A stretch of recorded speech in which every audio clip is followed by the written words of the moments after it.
നമസ്കാരം. മലയാളം മണ്ണ് വാർത്താ വിശകലനത്തിലേക്ക് സ്വാഗതം. വീണതല്ലവൻ വീണ്ടും ഉയർക്കാൻ വിത്ത് പോലെ മറഞ്ഞിരിപ്പുണ്ടവൻ.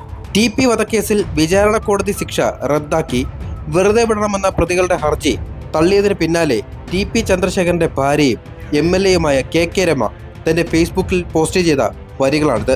2012 മെയ് 4-നാണ് കേരളത്തെ ഞെട്ടിച്ചുകൊണ്ട് RMP നേതാവ് TP ചന്ദ്രശേഖരനെ ഒരു സംഘം വെട്ടിക്കൊലപ്പെടുത്തിയത്.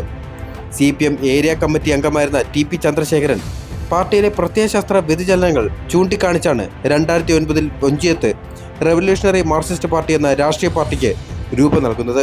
വടകരയിലെ വിമതർ TPയുടെ നേതൃത്വത്തിൽ സംഘടിക്കുകയും CPM കരുതിയതിലും സ്വാധീനം മേഖലയിൽ അവർ സൃഷ്ടിക്കുകയും ചെയ്തതോടെ TP പാർട്ടിയുടെ കണ്ണിലെ കരടായി മാറി. 2009 ലോക്സഭാ തെരഞ്ഞെടുപ്പിൽ വടകരയിൽ മത്സരിച്ച TP 23,000-ഓളം വോട്ടുകൾ പിടിച്ചെടുത്തത് CPM-ന് തിരിച്ചടിയാവുകയും മുല്ലപ്പള്ളി രാമചന്ദ്രന്റെ വിജയത്തിലേക്ക് വഴി തുറക്കുകയും ചെയ്തു. മേഖലയിൽ അടിക്കടിയുണ്ടായ RMP CPM സംഘർഷങ്ങൾ കൂടിയതോടെ ചന്ദ്രശേഖരനും RMP-യുമായുള്ള CPIM വൈര്യം വർദ്ധിച്ചു. ഇത്തരമൊരു സംഘർഷത്തിനിടെ പാർട്ടി നേതാവ് P മോഹനന് മർദ്ദനമേറ്റതോടെ TPയെ ഇല്ലാതാക്കുക എന്ന തീരുമാനത്തിലേക്ക് CPM എത്തിയതായി TP വധക്കേസിന്റെ കുറ്റപത്രത്തിൽ പോലീസ് പറയുന്നു. വടകര തലശ്ശേരി മേഖലയിലെ നേതാക്കളുടെ ആശീർവാദത്തോടെ കൊടിസുനിയും സംഘവുമാണ് TPയെ വെട്ടിക്കൊലപ്പെടുത്തിയത്. വിമത നേതാവായ TPയുടെ കൊലപാതകം രാഷ്ട്രീയ കേരളത്തിൽ വലിയ കോളിളക്കമാണ് സൃഷ്ടിച്ചത്. 51 വെട്ടേറ്റ TP ചന്ദ്രശേഖരന്റെ മുഖം തിരിച്ചറിയാൻ സാധിക്കാത്ത വിധം വികൃതമാക്കിയാണ് കൊലയാളികൾ പക തീർത്തത്. കേസിന്റെ ഗൗരവം തിരിച്ചറിഞ്ഞ അന്നത്തെ UDF സർക്കാർ ക്രൈംബ്രാഞ്ച് ADGP വിൻസെന്റ് M പോളിന്റെ നേതൃത്വത്തിലുള്ള പ്രത്യേക പോലീസ് സംഘത്തെ വളരെ പെട്ടെന്ന് കേസ് അന്വേഷണത്തിനായി നിയോഗിച്ചു. അന്നത്തെ headquarters IG Anoop Kuruvila John, Thalassery DYSP AP Shoukathali, Vadakara DYSP Josy Cherian, crime branch DYSP KV Santhosh Kumar, MJ Sojan, Kuttiadi CI Benny എന്നിവരടങ്ങിയ ഈ സംഘത്തിൽ 35ഓളം ഉദ്യോഗസ്ഥർ വേറെയുമുണ്ടായിരുന്നു. ഈ അന്വേഷണ സംഘത്തെ സർക്കാർ സ്വതന്ത്രമാക്കി വിട്ടതോടെ പോലീസ് ചരിത്രത്തിലെ ഏറ്റവും ധീരമായ അന്വേഷണമാണ് പിന്നീട് കണ്ടത്. TPയെ വെട്ടിക്കൊന്ന 5 പേരെയും അന്വേഷണം തുടങ്ങി 3 ദിവസത്തിനകം തന്നെ തിരിച്ചറിയാൻ പോലീസിന് സാധിച്ചതോടെ കേസ് അന്വേഷണം ശരിയായ ട്രാക്കിലെത്തി. കൊലപാതക സംഘത്തിൽ ഉൾപ്പെട്ട കൊടിസുനി, TK രാജേഷ്, മുഹമ്മദ് ഷാഫി, സിജിത്ത്, ഷിനോജ് എന്നിവരെ തിരിച്ചറിഞ്ഞ പോലീസ് പിന്നീട് കൊലപാതകത്തിന്റെ ആസൂത്രണത്തിലേക്കും കൃത്യം നടത്താനും തുടർന്ന് ഒളിവിൽ പോകാനും ഇവരെ സഹായിച്ചവരിലേക്കും അന്വേഷണം വ്യാപിപ്പിച്ചു.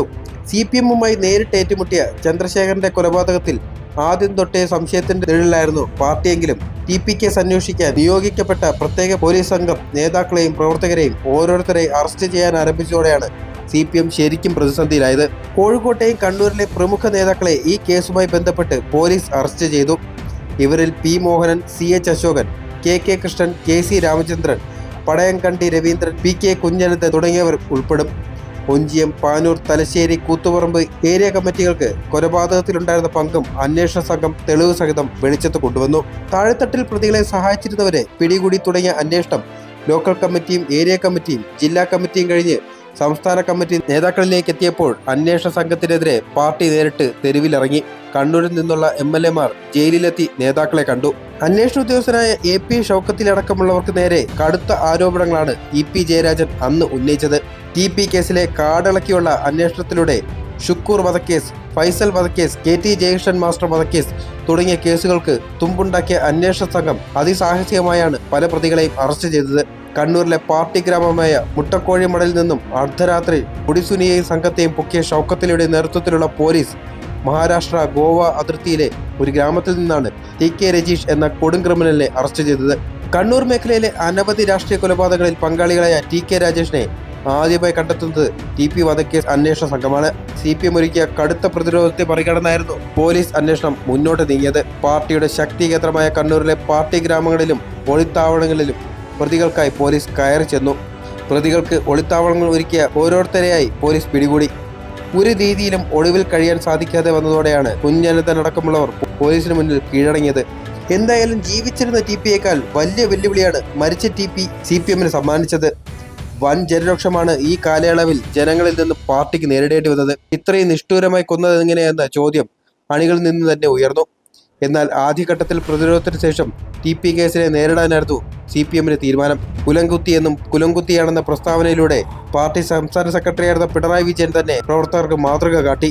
കേസ് നടത്താനും പ്രതികളാക്കപ്പെട്ടവർക്ക് സഹായം നൽകാനുമെല്ലാം പാർട്ടി മുന്നിട്ടിറങ്ങുകയായിരുന്നു. കേസ് നടത്തിപ്പിനായി പ്രത്യേക ഫണ്ട് തന്നെ CPM സമാഹരിച്ചു. എങ്കിലും പൊതുസമൂഹത്തിന് മുന്നിൽ പാർട്ടിക്ക് വലിയ പ്രതിച്ഛായ നഷ്ടമാണ് TP വധമുണ്ടാക്കിയത്.